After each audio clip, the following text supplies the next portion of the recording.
Welcome to the Her Voice Shines podcast, where we celebrate the power, brilliance, and resilience of women everywhere. I'm your host, Shanasia Washington. Join us as we share inspiring stories and insights from extraordinary women who have found their voice and are making a difference. Together, we'll create a ripple effect, illuminating the path to visibility and empowerment. Let's break barriers, shatter ceilings, and lift each other up. In each episode, we dive deep into the journeys of women who have turned their challenges into triumphs and their dreams into reality. Whether you're looking for motivation, guidance, or a community that understands your journey, you're in the right place. Stay tuned and remember, let your voice shine. You know where you landed. It's the Her Voice Shines podcast with your fabulous host, Shanasia Washington, streaming from the very scorching Houston, Texas. I already had to cut the AC on. What the summer gonna give us, I don't know. But guess what? We have another amazing guest today. I've been reading her information, digging around. I think she's a big stepper. We're gonna pull that out of her today. You know the drill. She comes to the stage, tell us her name, where she's streaming from, and we jump into the magic of that story. Without any further waiting time, here's my very beautiful guest for today.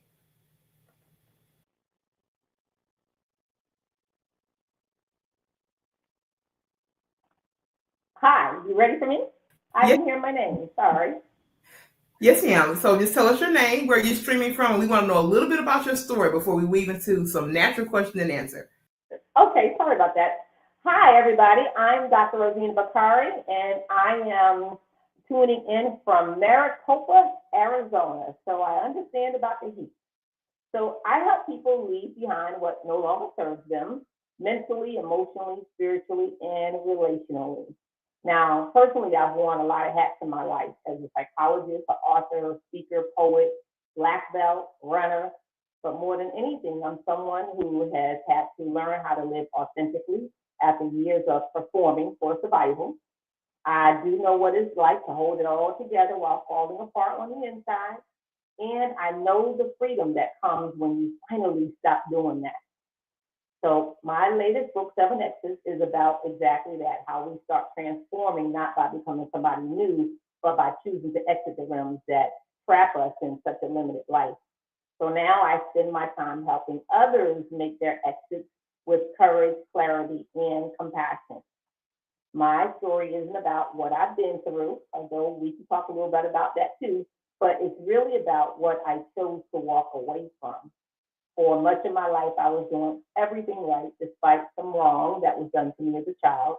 I earned my PhD in psychology, built a career in higher education, stayed married, stayed strong, stayed quiet. I learned how to survive by performing, by showing up as the big person. Everybody wanted me to be, but inside I was small. So what people didn't see was that I was carrying the weight of childhood sexual abuse. I kept that secret for 40 years. Now, not because I lacked courage, but because I had mastered survival at an early age. So I wore my pain like a tailored suit, well fitted, respectable, and invisible. So it wasn't until I was in my 40s that I realized survival wasn't the only game in town, that it wasn't the same as living. And even though I had spent decades of trying to arrive at healing, arrive at success, arrive at peace, but eventually I realized I had it all backwards, that my healing could not begin until I was willing to leave. My healing began with departure, leaving the silence, leaving the shame, leaving a role that rewarded me for being everything except my authentic self. Now, through my self work, my professional contributions, my research, I ultimately came to understand the need to create a seven exit framework to make sense of my own healing and to give voice to others. Seven exits let me name the exits that I had made from secrets, from performance, from emotional dependence, from stagnant relationships, from complacency, from indoctrinated thinking, and even from the illusion of passion and purpose. And now that's what I teach. Not just how to heal, but how to reclaim your power by knowing what it's time to walk away from. So today, I'm here not as a victim of my story, but as the author of it. a woman who has simply made peace with her past, not because it changed, but because I did. So when I say transformation is possible, I don't say it as a professional. I say it as a woman who finally remembered her voice and decided to use it. Again, I'm Dr. Rosenna Bakari, and I'm excited to be here. Round of applause for Dr. Rosenna Bakari. Beautiful work, beautiful, beautiful work. One of the things that, you said that really stood out to me was performing for survival. Performing for survival. Been there, done that. You get a tattoo. Get a tattoo with it on. I'm just saying. And so many of us have done that. So for you to say, look, I had to get all the way to my 40s to figure out that there's a different way around survival. Number one, I don't care if it took you to 40. I'm happy you got there and that you're thriving and teaching. I'm for real, because people leave their grave. Leave and go to the grave, never knowing how to get out of that cycle. So I am just so honored that you, number one, have taken the time to talk about. I think it's something that so many people need to hear. But you're doing it in a way that is natural and is an evolution of really self-work. What stuck out to me in your intake form was that you said that healing isn't the finish line. And you don't hear it often, because I've talked to a lot of women through this podcast, just generally in life or whatever, and that is not necessarily the phrase I always hear. Healing is not the finish line. I want you talked about it a little bit in the intro section. I want you to expand on that and tell me what is thriving for you now, because I think it's healing and then there's thriving beyond the healed state. So I want you to talk about that a little bit. Thank you. Yes, I appreciate that question too. So healing, and let me go off track for just 1 second, because I like to make a lot of mind-body connections. I train in martial arts, as I mentioned, and there's this thing that when you tell people you're a black belt, it sounds like you're an expert. What people don't realize is that when you train in martial arts, when you get your first degree black belt, and I train in Taekwondo, people don't realize there are 9 degrees of black belt. So if I say I'm a black belt, then that means that I'm a first degree black belt. And it takes you a minimum of 3 years to get to be a black belt. So if people who are unfamiliar with training, what being an expert is, think that even when we start, we think, oh, I want to be a black belt. What that means in a martial arts world of Taekwondo is that you are now ready to train. Like that's what's in the manual. In the manual is, now that you are a black belt, you are ready to train. And you're like, ready to train? What have I been doing for 3 years?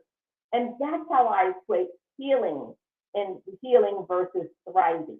And so in martial arts, we say you're ready to train. That means you can spar with someone without hurting them. You know how to throw a punch and a kick without damaging your own self, because you haven't built up your muscles and mastered the technique of defense and how you show up in the world. And you have not learned the humility that it takes to walk around with the power that you have. And so it takes 3 years to learn all of that and test all of that, so that you can become a black belt, so that you are ready to train. So once you become ready to train, now we can advance in what you know and what you can get your body to do, and how you can master your body, and ultimately even begin to teach what you know. Because you can't teach until you're at least a 4th degree black belt. And so that's very similar to what this emotional healing journey is. You get to the healing point, your black belt in healing then would be, I'm no longer triggered by the things that used to trigger me. I can take a punch and I can give a punch, right? And I'm not discombobulated, thrown off, because I have so many triggers that I'm looking out for. I'm no longer structuring my life to avoid triggers. It feels safe for me to show up in environments in my authentic self. And so I sleep better. I probably eat better. I take care of the mind, body, spirit connection. I'm more in tune to who I am and what my mind is capable of, in the same way that occurs when I'm training my body for martial arts. Now that I have done all that, and here's the part that people miss, Now that I have done all that, let me go and see how fun the world can be for me. Let me go and see who I can help, who I can help pull out of these exit, out of these riveting limbs myself. Let me see how big my voice can be. Let me see how calming I can make the sea around me, even when everything externally seems to not be going my way. Now I get to play with the world instead of just survive in it. And that's what I'm doing now. And that was such a beautiful journey, because I think using martial arts as, kind of that analogy that we can use to get through it is something, because number one, it has to be a process. I mean, you said it takes almost 3 years to do that, right? Healing is not instantaneous. So, as it relates to that particular analogy, I mean, it tells you're going to have this particular amount of time to train and do. But once you train and do, then what is the next? Like, how do you use it? How do you put it into the world? But it's an excellent segue, because when I was thinking about it and I was reading the form, you also talked about how comfort was a big obstacle for you. Absolutely. And that's, to be honest, I talk to a lot of women now, Dr. Bakari. Comfort is a big obstacle for many of them. And they need to hear this, because you've evolved from this place. What are maybe some of those warning signs that comfort, baby, that is stifling your growth? Talk to us a little bit around that and really give us some pointers there. And thank you. And people also mistake comfort for healing, right? It's kind of like getting your black belt and quitting. And so comfort is great. It's nice when we don't have those triggers anymore. It's nice when we can let people walk out of our lives without feeling like something's wrong with us.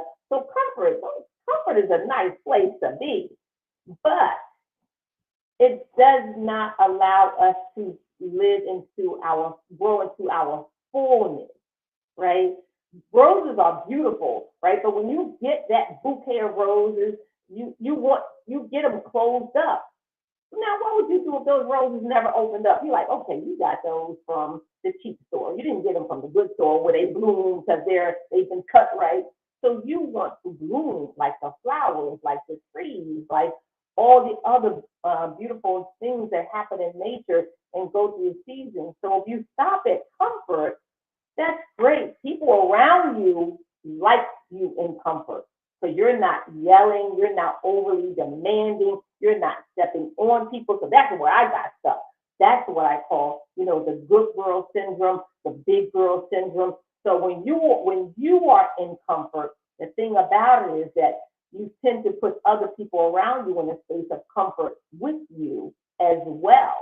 And so you won't get a lot of complaints in that space of comfort. For me, it was supporting my husband, who absolutely deserves to be supported. Because I got me a good man, y'all. He deserves to be supported. Supporting my children, who of course is your responsibility and obligation. So people around me were very content with who I was. But I inside was not content with who I was. But I couldn't say that because I was content with other people's contentment with me, if that makes sense. People want a job, love you, they give you accolades. And so you stop dreaming about what you could be when you are in the state of comfort. So good, be there. But baby, I will tell you, there is so much more that you can do outside of comfort. When you face your fears instead of being limited by them, then you get to change the world in a whole different way. You get to show up in the world in a whole different way. But that means you have to go back to looking at this fear of rejection, right? You have to step into the unknown. Maybe you lose some power and control somewhere. And at first, it's going to feel the same or worse than what you came out of. But you are in this space by choice. You are in this space from a place of agency. It's not the same, even if it triggers some of the same feelings. It's not the same because you are in full agency when you choose to go into the realm of the unknown for the purpose of growth and transformation. That's good because that looking back, I tell people all the time, I think in 2020 and 2024 was the most transformative years of my adult growth. And many of that was hinged on that looking back and saying, okay, what is it the fear of? What is it that's actually having you be in this rut? Where did these feelings and thoughts derive from? Because people do all this surface level healing, Dr. Bakari. I know. And it's just, when you look at it, and I said, this particular change is so visible.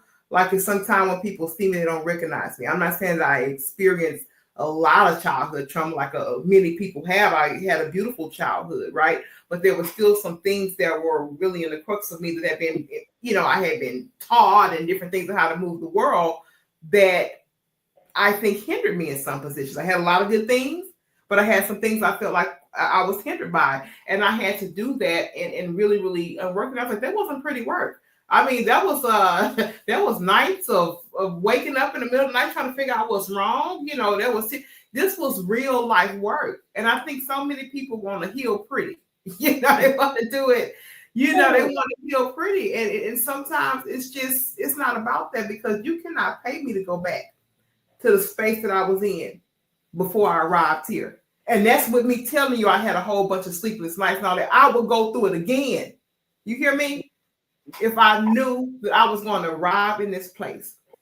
And I had to think about something else that you said that really touched me in your interview form. You had a fear of being visible, even when successful, even when fixed. Right?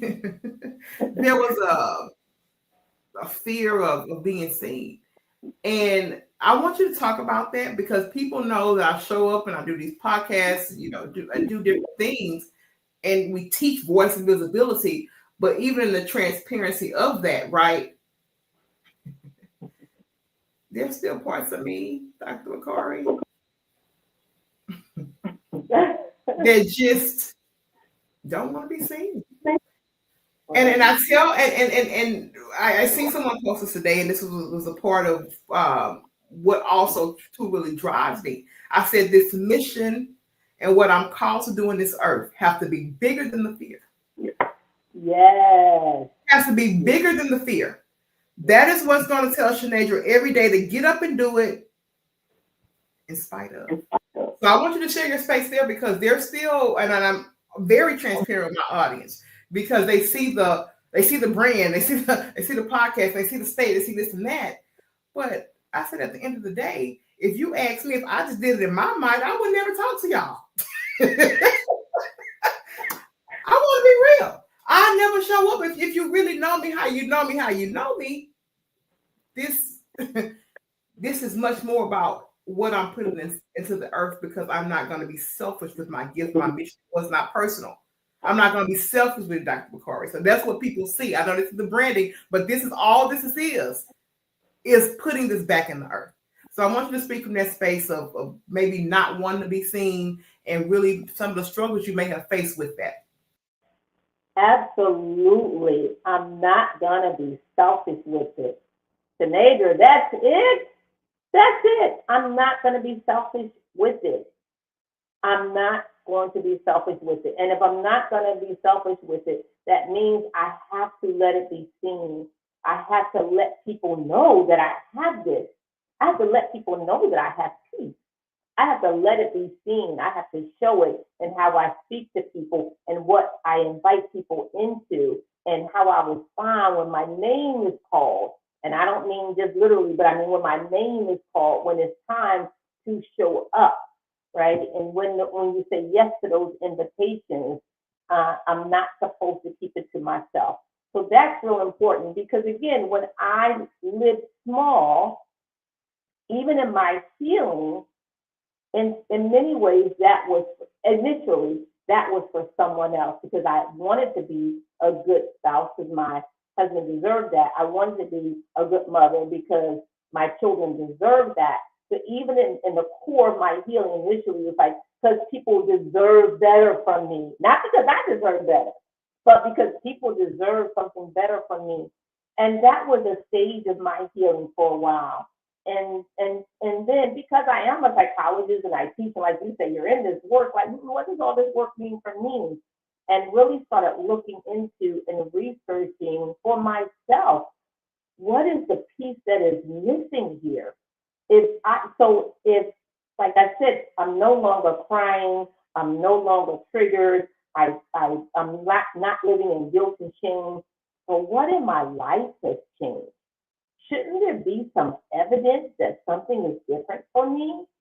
There should be, but there wasn't because I was not willing to be seen.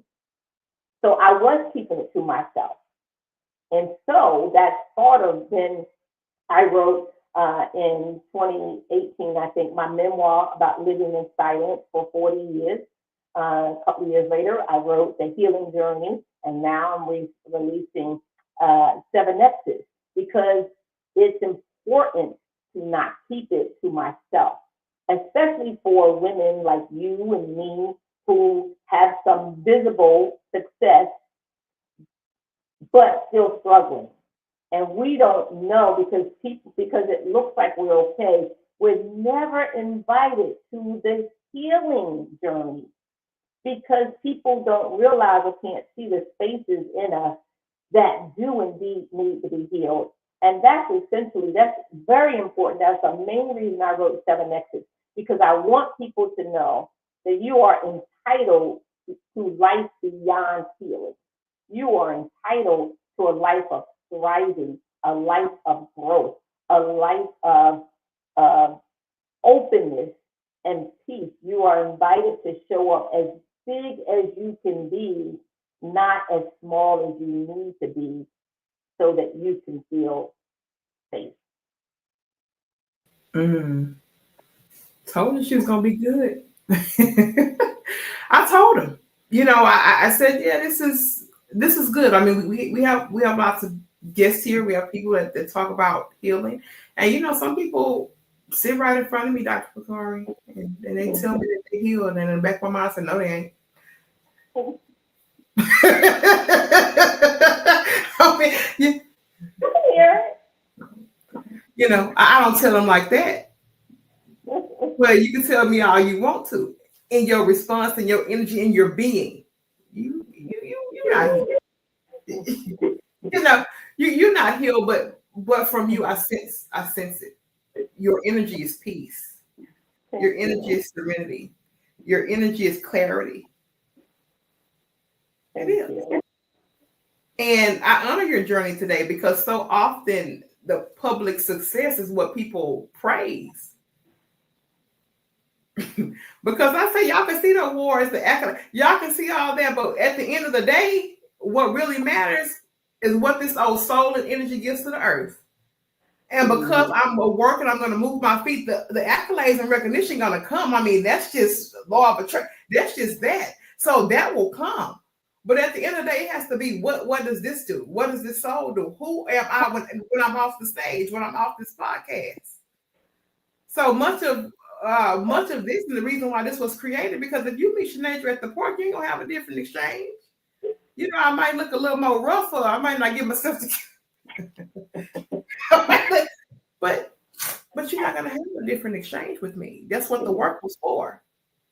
So go ahead. No, I want you to talk about it.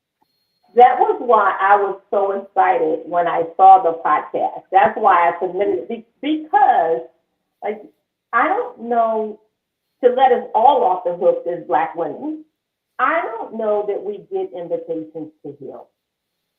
I don't know that we get a lot of invitations to heal. We need to talk about it. We don't get invitations to heal. My first book was Seen and Not Heard, and this will impact the Black woman. I'm going to send you a copy of it. And that book, to me, I had to write it. You know how you have some burden in your spirit, like you have to write it. It was just burden. I didn't know it was going to be called that. I didn't know really what. But as I was leaving my very toxic corporate career in 2021, it was like a war cry. Okay. So I had to reconcile a lot of different things because the reality is, Dr. Bakari, even in my healed self, even in my best self, even in my highest self, even in my esteemed self, it's people that still will never see me beyond what they see me as. So for me, it was about arising beyond that. Right. Because you have to think about it. There are going to be places that it's not going to be perfect after this. It's going to be places in the world that trigger that trauma. It's going to be places and spaces and voices that trigger that. You don't say I'm healed and I never have anything else that goes back to the place that's going to trigger me back to the place I got away from. Right. So when I committed to do it, I said, "No, this is just the real deal. I'm going out like this. If I go to there tomorrow, I didn't went the purest way I can go. I didn't went the most healed way I can go." And many Black women, because they can't, it's a lot of different things, but they really can't see that version of themselves. It's hard to attain. Because as we play with the healing, as we talk about playing with the healing, going to these different spaces and spaces, this is why people like you and other people that have real transparent and real authentic, true rooted stories of healing and how that goes beyond. That's why I told you this is special, because it's not just about the healing, it's the life after. Because you have a lot of people that even when they heal, okay, what's the next? So it was part of my mission to be able to show up like this and do it every single day, because it's not just about what I did, it's what I'm going to continue to do every day, day in, day out. Tired, need a little break. It's cold outside. It snowed in Houston, Texas. I still got to do it, Dr. Bakari. Good. I'm glad you do. Because the invitation, the call to heal has to be out there. And I praise you for being committed to the call. I praise you for being committed to inviting us to heal. I praise you for that, because I promise you there's not a lot of invitations out there. And one of the things I think more than anyone else out here, people are constantly defining Black women. We don't get to define ourselves. People are constantly defining us. We're the rock, we're this, we're the saviors. And so every time we hear that, it shrinks our invitation to heal. And it's really difficult to step back and say, what if I'm not that? What do I really need? What is my authentic self, not this projected self in the world, and how people keep defining. So either we're defending who we are, trying to find our right to be who we are, or taking on some other persona because we think that's going to make us some money or give us some influence. So these spaces that provide an invitation to say, come, sister, come. Yeah, They're important. just to come. And people thought I was crazy when I left my job in the middle of a pandemic. Dr. Bakari had 3 years. My son was 3 at the time. We don't know what's going on with the world. And they was like, "Oh, you got this good job. You financial services." I was a global financial services manager at teams in different parts of the world. And they was like, "Oh, you climb in the corporate ladder and you got this title." I say, "But it's killing me." Straight up. That's my answer. It's killing me. It's killing me every day. They have to come in here and play your game. It's killing me every day. When I got to hide this soul of love, community, I got to hide that. It's killing me. So when it's time to go, I say one thing about me, y'all. I'll show up, but when I tell you I'm done, you better believe me when I say it. I am done. So even with telling my family that, and I got to do something different, to feel different, to get closer to the earth, they thought I was crazy. And that's Black on Black. Dr. Bakari, that's Black on Black. He thought I was, and I was like, and like they say, you came in the world, you gotta leave by yourself, and that was really what I was on. I said, because at the end of the day, as much as I love my mama, as much as I love my daddy, as much as I love my grandmother, as much as I love her, and I'll do anything for them. This right here, person. Yeah. Can't nobody clean this up with me. Yeah. And I told them, if I ever get out this rut that I'm in, you better be careful. You better be real careful with me. If I ever get out this rut, you better not play with me. And I mean that. And they have seen such. It's like a fanatical shift, right? Always been studious, always made the grades, always had this, but very much a back of the room kind of girl. I don't really care. I just put my head down and get my work done. I don't really care what you folks do. Just do it. Let me do mine. You do yours. But what was happening there? My voice, he protected it for such a time like this. Protected it for such a time like this. I say, so it's no coincidence that it's happening now. Yes, I love it. So when I say this, ladies that are watching, and you know, I'm gonna let Dr. Bakari in this next segment here tell you about her book and where you can find out about her services. Y'all gotta stop playing. Y'all gotta stop playing with this thing. I don't know what world y'all live in and wake up in. I wake up to a crazy one every day. I could pull this phone out right now and find you 10 stories in 5 minutes of craziness. You hear me? Yeah. Long story short, is what you gonna do? the ball is in your court, and I feel like I'm preaching. I don't know what's happening. I just woke up this morning very light in spirit, but it's been on me, and I know y'all see me showing up like this, but when I'm telling you this, you don't got time to play. You don't have time to play with your healing. You don't have time. This world is so crazy. Y'all know I say this often, almost all the time on this podcast. If I got to go today, tomorrow, 10 years, 20 years, I'm going empty. I'm going empty means I gave it everything. I mean this, that I've given it everything I could for the time that he's allowed. So many of you are sitting on the next bigger thing, and that's going to be hinged on your healing. I'm going to turn it over because Dr. Bakari, she got a word about this book. I want to make sure she gives us, she's already told us about the book already, but I want to make sure she gives us like maybe another quick synopsis and then tell us where we can find the book and also where we can find her on all her socials. I'll turn it over to you. Thank you so much. And again, I really appreciate what you are doing and the invitation that you are giving out for us to heal and really get on this journey with sincerity. And it coincides exactly with what 7X's is.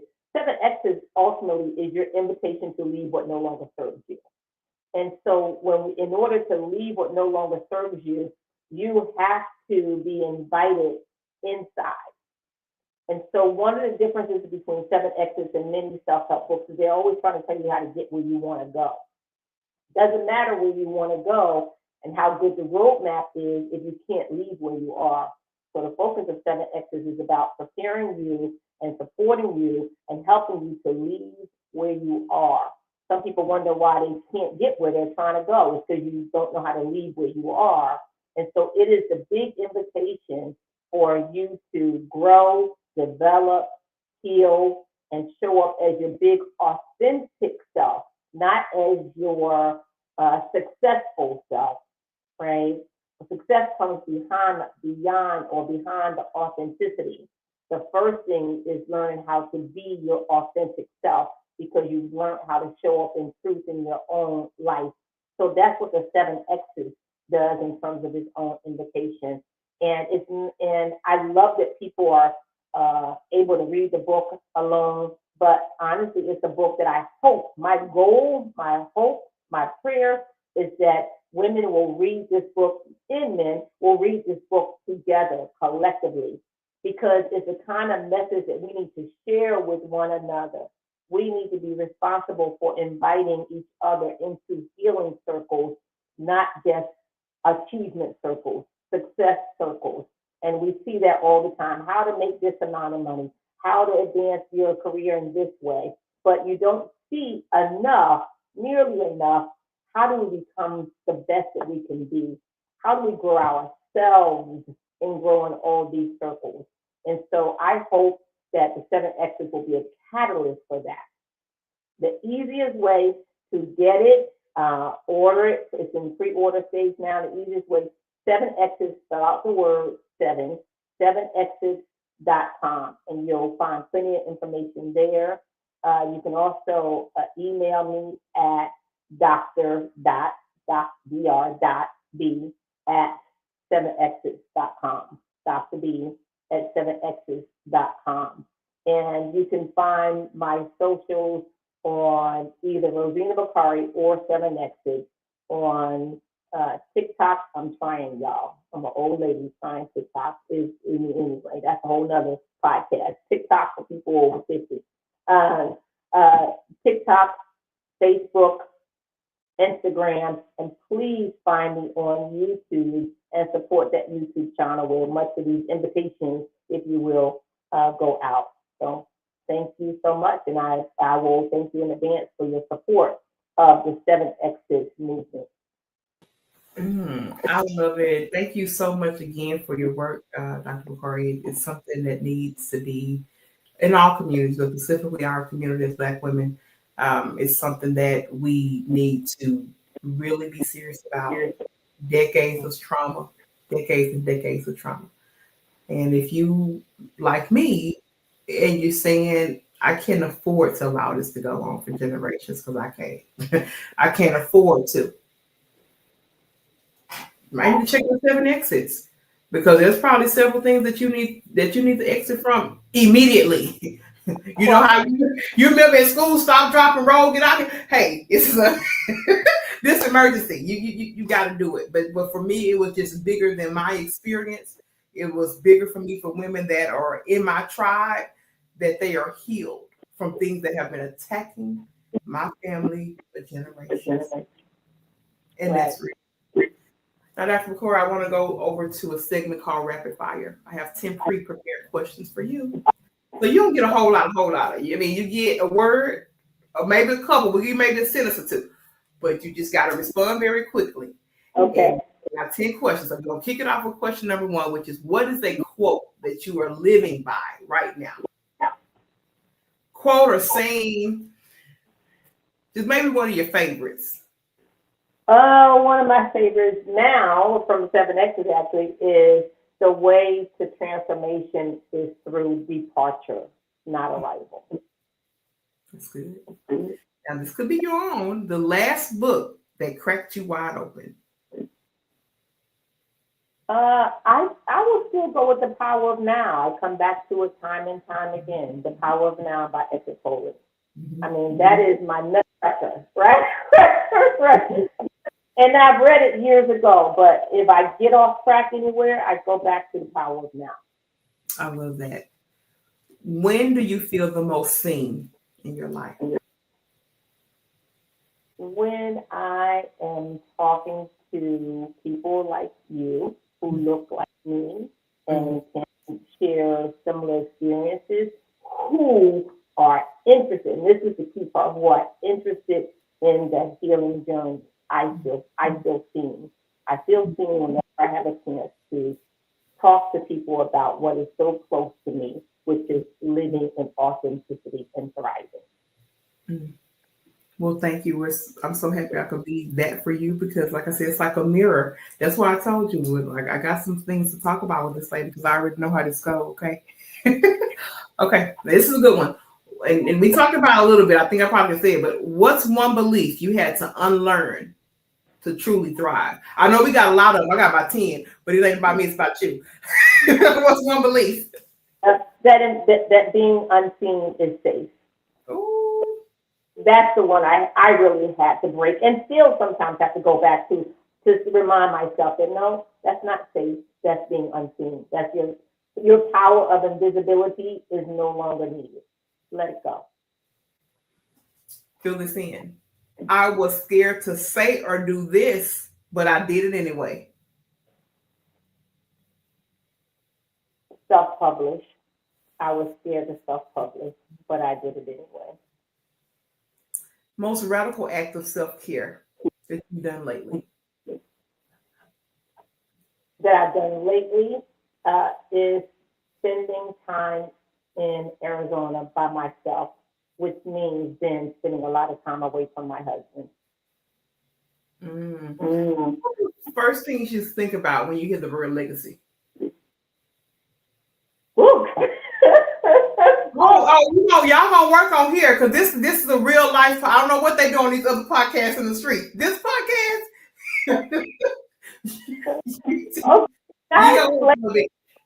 Let me explain, because no one's asked me that question. I love that question. So I have two children, adult children in their 30s, which I don't think either of them have any interest in being parents. I'm totally for that. I'm okay with that because I feel like my books are my babies. That's my legacy, right? The 7X's is my seventh book. So I see these as my grandbabies. I'm waiting for them to grow up. That's good because I was actually of the I don't want children either. And I got the 1 7-year-old and he barely, when everybody tells his name, would say barely. He barely made it. Dr.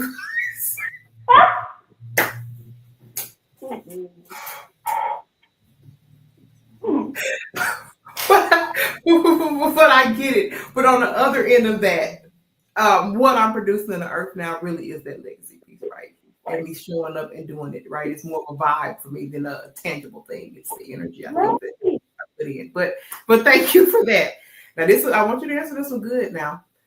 What is one thing you wish that Black women believed about themselves? What do you? I wish that they really believe that they complement men, not that they need a man. Men are accessories, not necessities. I wish that we understood that. Accessories, not necessities. That's a whole nother podcast episode. We have to do that one. I wasn't expecting that. That's real life right there. I'm serious. I need to put a pin there. That's a whole nother podcast, hour-long podcast episode. Let me go so I can give this lady her time back. Okay. We talked about this. It says seen and not heard. We talked about that phrase, used in my book. How does that phrase shape or challenge you? Because seen and not heard, it's the phrase, like I said, I used it when I wrote my book. How does it maybe shape or challenge you? Just hearing that phrase. Seen and not heard. There's two ways that I look at that and that I hear that. I like seen and not heard. One part that I like because your presence speaks louder than the words. So I like it in that aspect. You can be seen and not heard when you heal to the point and you're empowered to the point that when you walk in a room, whenever you are seen, you are also heard. I love that. Like, I love that. But other parts that we deal with, not so much. not so much. Because we have things to say. We have things that must be said. And only when you are willing to say those things, can you even be seen. Mm-hmm. See, when I said it, she said it's sweet. I would say, look at her. You can be seen, but you better not say a word. That's what I hear. When I first seen it, girl, take me back to corporate. We got you here for the number, but you better not say it. It's the last one, I promise. What would the title chapter of your life be right now? Where are we now?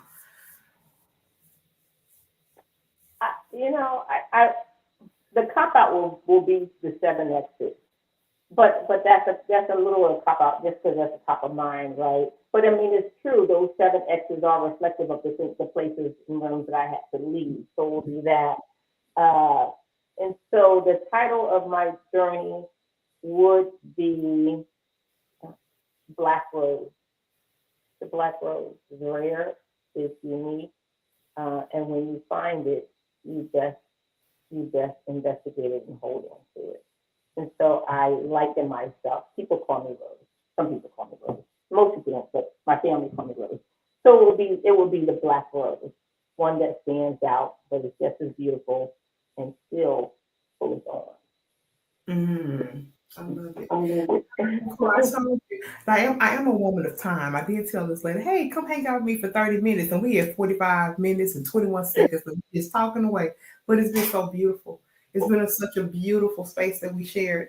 This is the part in our show we cue over to you for final thoughts.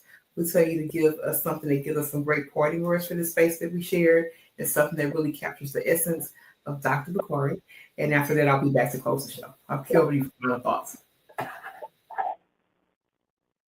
My final thought is that you are enough, and when you really clearly internalize that you are enough, the world shifts when you stop trying to prove that you're enough and just be enough. When you stop looking for love and just become love. The secret is to become all that you seek. The easiest way to get it is to become it. And when we do that, we are learning to fill our own cup. And of course, when we fill our own cup, then we get to serve from its overflow.